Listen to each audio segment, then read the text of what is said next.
get here? Welcome back to CWM and University, and today we're going to go inside the classroom and interview real people with real experiences. Come on. Yeah, you. Come on. I said come on. Welcome back to this episode of Inside the Classroom, and today we have Akia, an assistant principal at the high school, and we're going to get her perspective of inside the classroom.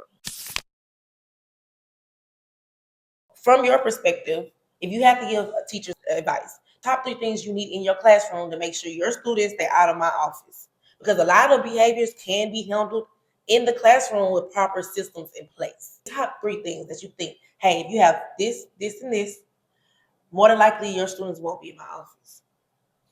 Okay, I think one thing for sure is to build relationships and know your students. Rapport, for sure.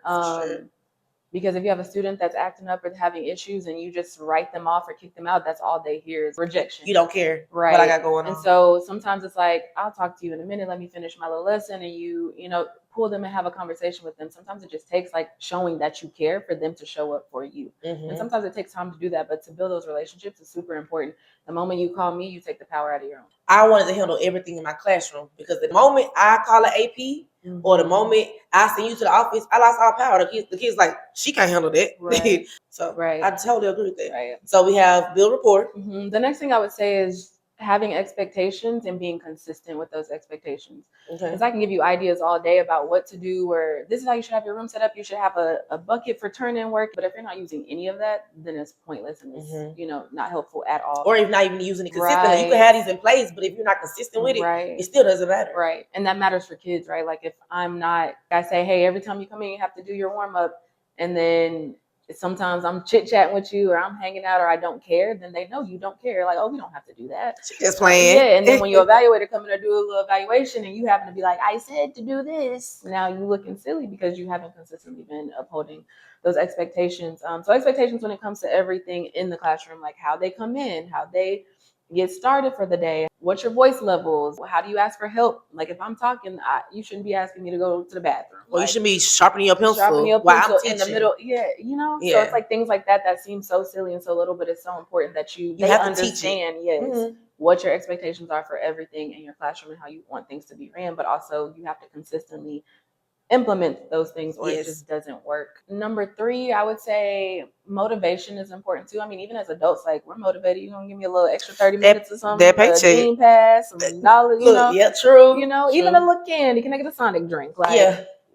Teachers are motivated, adults were motivated. So why not motivate your students, So I think that's super important, but also looking at their interests.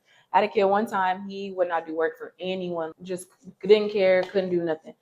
I met with him and did a little about me type of thing. What motivates you? What excites you? Da, da, da, da, da. And he was like, money, and just put money all over his little thing. I'm like, period, me too, I get it. And the whole time we had a reward system at the school. So when we worked together, actually, we had fake money. So I'm like, okay, so anytime the boy do something, let's give him some fake money. And we worked out a deal, what do you want with this fake money? He wanted a cone of ice or something. We would have the cone of ice truck come on Fridays, but it would be free for us. So I'm like, okay, you get 5 little whatever bucks, then you can get a free cone of ice. Yep. That little boy got. And what did it cost you? Nothing, because it was free for me. It was free. And the paper is paper.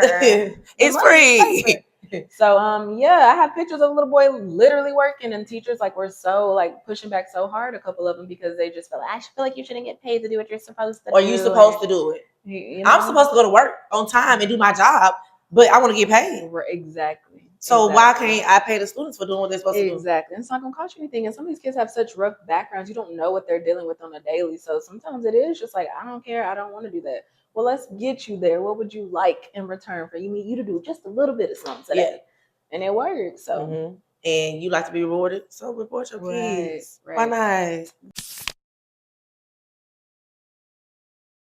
You mentioned throughout the interview that you strongly believe in students should be rewarded for good behavior. So that goes into PBIS. So what systems have you put in place, and basically why? Why are you trying to put systems in place at schools to make sure that students are rewarded for a good behavior? PBIS is super, super important to me. I have always thought that it was important, like we've said before, just to motivate and encourage. I am a little bit extra, but I feel like extra is important.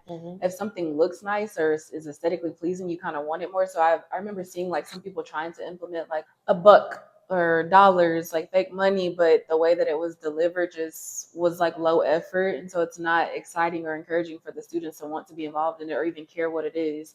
Or if you're providing options to spin the books and you get an eraser, and that's kind of like what I've seen, and so it's like they don't want that. Like, that's not exciting for them. I kind of made it my mission to like revamp and elevate the experience, and again, because I'm organized and structured and then also creative, like it was fun for me to kind of jump into that.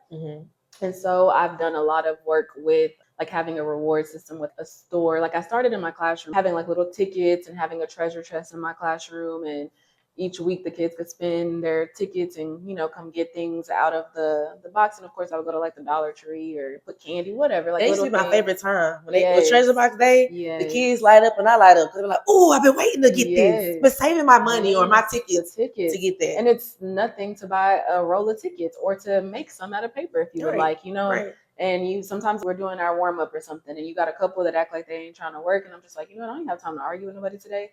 So I go and reward the people that are doing what they're supposed to be doing. Like, thank you for doing what you're supposed to be doing. Thank you. And it could be candy, a little Jolly Rancher, whatever. But then the kids are like, wait, I'm doing my stuff too. Man, I was doing my homework number 5. I ain't even saying didn't say a word besides thank you so much. I appreciate it. Started in the classroom and then went into like the whole campus system. Like, as a teacher, we did some work together.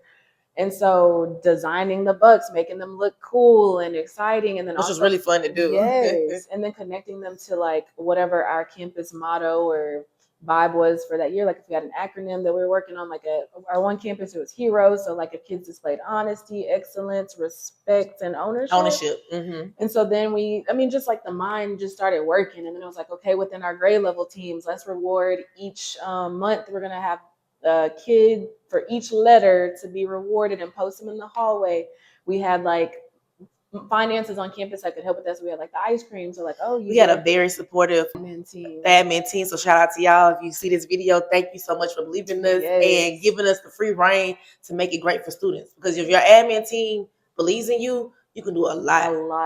It was like, oh, you have a plan? Oh, this is what you want to do? Okay, yeah, we got money for that. Like, we got do whatever you need to. As long as I don't have to do it, like, y'all can go for it. And they put the responsibility in our hand to make their job easier. And we had so fun. Like, the setup. We did the commercials. We let the kids do commercials. We showed during the morning announcements to promote the store. And they were so excited about it. Like, and then to see themselves in the announcement, like, they loved it. I mean, the books were amazing. We had like videos of what we had in the store. They let us like order all kinds of things. I'm gonna try to find some pictures to put in the show. We did some like Google forms, and like during advisory, the whole school would like fill out the Google form. The kids would.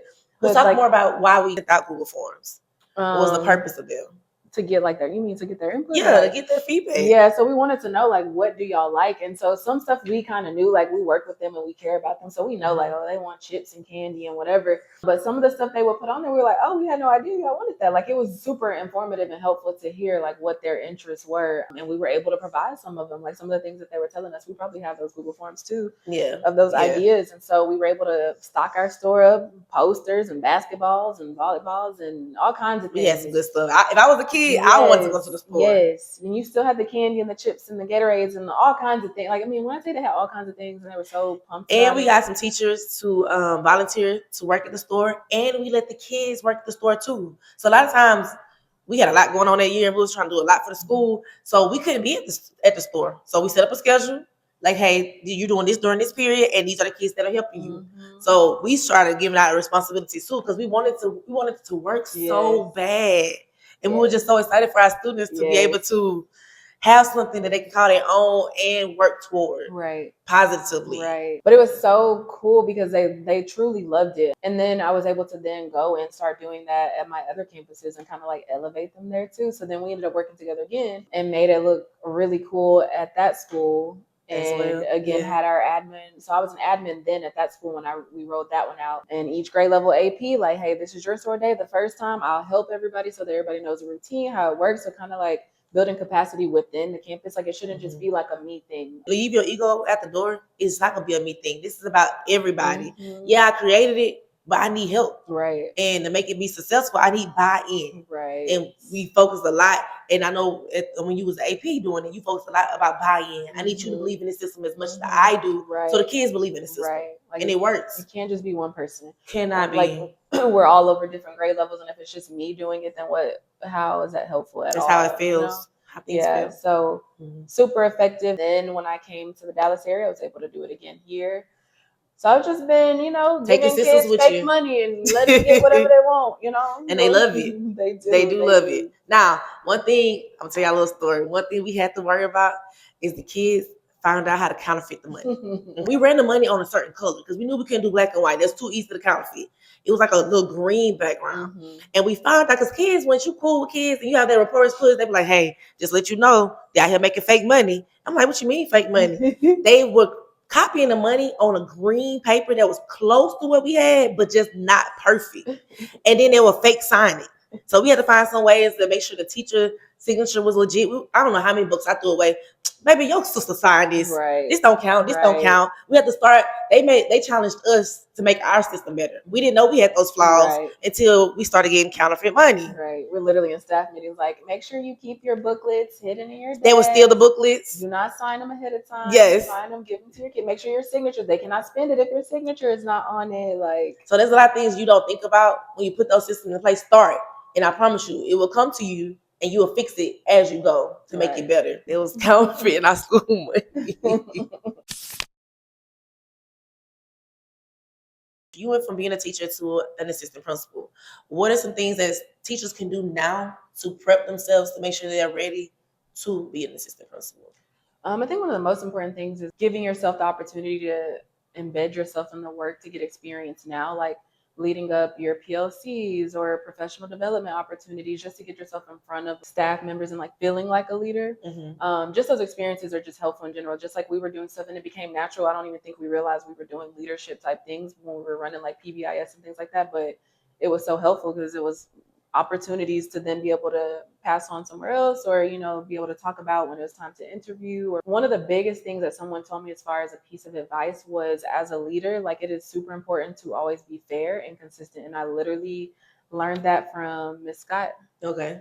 And I've not forgot that. And it works perfect with my philosophy anyways and how I feel about education. But being fair and consistent is something as an admin, it goes a long way. No one can argue with you when you're being fair or when your decisions are based on what's best for kids. You can't feel awkward or be uncomfortable about knowing I'm standing on business because this is what's best for kids at the end of the day. Keeping the kids at the forefront of every decision. So keeping the kids at the center and then being fair when it comes to a teacher saying, hey, I have an appointment. Can I leave a little early? If you're going to say that to this person, you need to make sure you're prepared to say it to the next. You know what I mean? And yes, there's certain situations where you might have to make that call, but you have to be fair. And then people compare things, well, she sent me an email and said I need to do X, Y, and Z. Well, she told me I was fine. Or, you have to be fair. But you would want someone to do that for you too. But I just feel like that's brought me so far. But I literally from day one was fair and consistent. We got rubrics for observations and things like that. Hey, I'm sticking to this rubric. I don't care what the person did last year. Can you talk to me about how you're doing that now? And they can't argue with you. I mean, they can try to, but hey, let's go back to the facts. So I'm using a system to make sure I stay fair, to help me stay consistent across the board. Keep systems that are helping you to do that and just morally being fair and consistent. Whatever you say, stick to it. Stand by it. Also, she mentioned that if you're doing leadership things in your school, please write them down. Yeah. That year, what did I do that helped me be in this leadership role? Because you don't want to have to go apply for AP and you don't remember nothing that you did, so you can't talk to an interview. Right. But if you keep up with that consistently throughout your teaching career, I'm pretty sure that will help you moving forward. Right. Educators get so much backlash about being an educator and then what you decide to do outside of work. But I could go be an accountant and it doesn't matter what I do outside of work. Being in education, period, can be very stressful.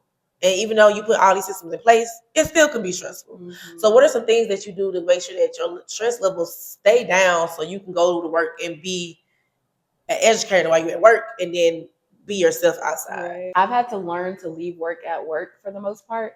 I mean, there are times where you have to do a little something, but for the most part, I try to leave work at work.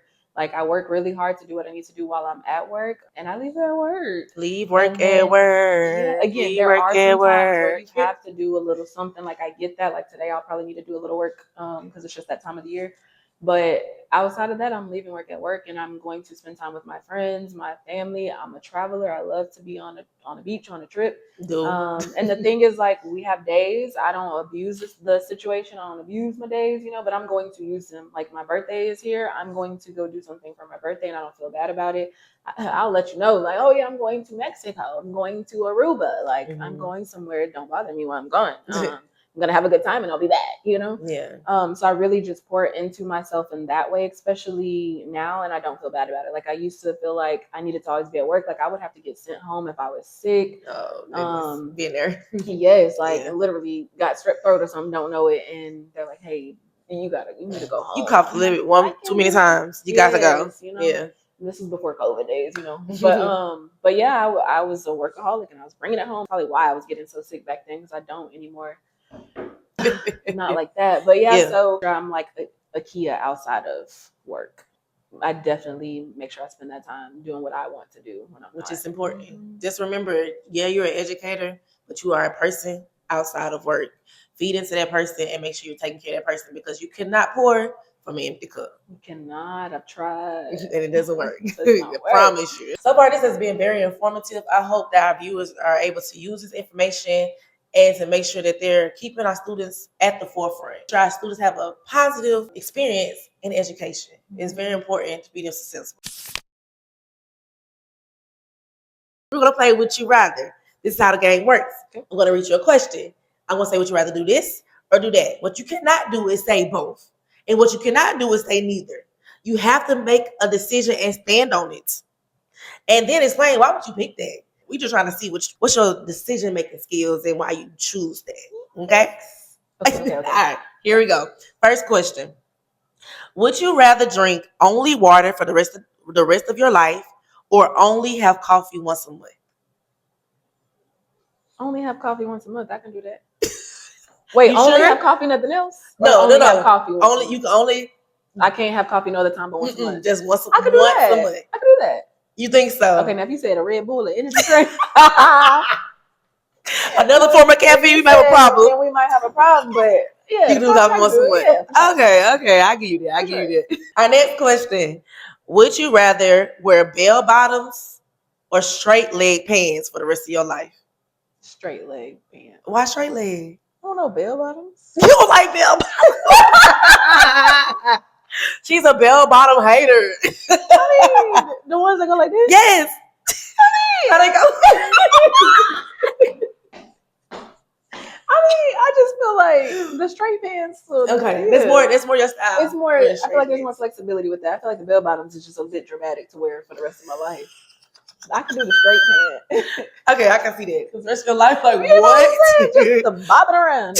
Bells, What you think about it, though? It is bopping around because it's like a bell. Yes. Y'all can keep the bell bottom. Question number 3. Would you rather handle a full day of student discipline issues or a full day of parent complaints back to back? Student discipline issues. Why? Because with the student discipline issues, hey, I get to talk to the kid, figure out what the problem is, get to the bottom of it, keep it moving. Parents calling back to back, I don't know. Now I got to go find the kid, figure out what they're talking about, or talk to the teacher. Instead of, if it's an issue with the teacher, they can call the teacher and talk, but they don't like to. They like to jump around it, but it's like I still have to go do extra work to go figure out what you're even talking about. So yes, I'd rather deal. So the students, you had a source there. Yes, right here. Okay. Okay. I give you that. I give you that. Right there.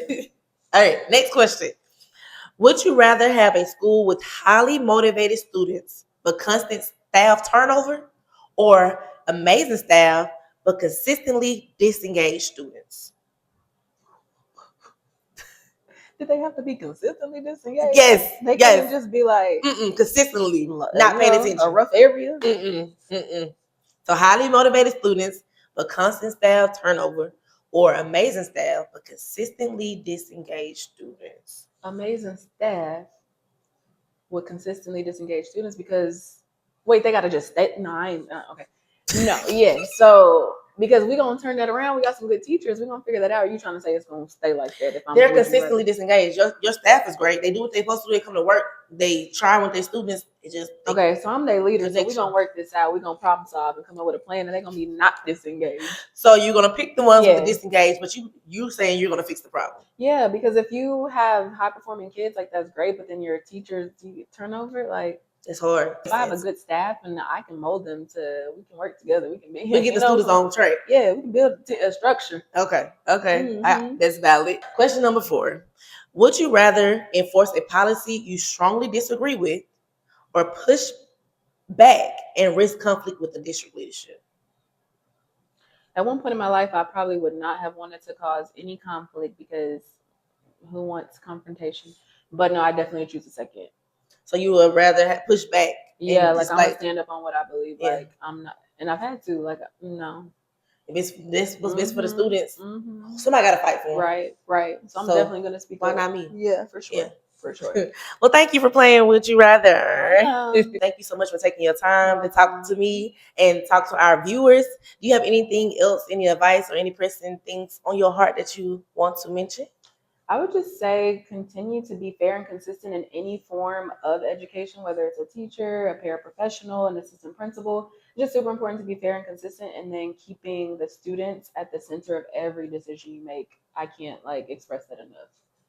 Okay, so in the comments, please keep students at the center. Make sure that you like this video. If you haven't subscribed to my channel, subscribe. Share it with anybody that you think they might think this is interesting or that it might help them further move on in their education career. And I appreciate you taking your time out to watch the video. Hello, can you hear me? Can you hear me now? Oh. Sorry. Can I get somebody else? She ain't serious. All right. Oh, we are live. Yeah. It's gonna take me 4 hours to do this interview. You already know. Until next time, peace out.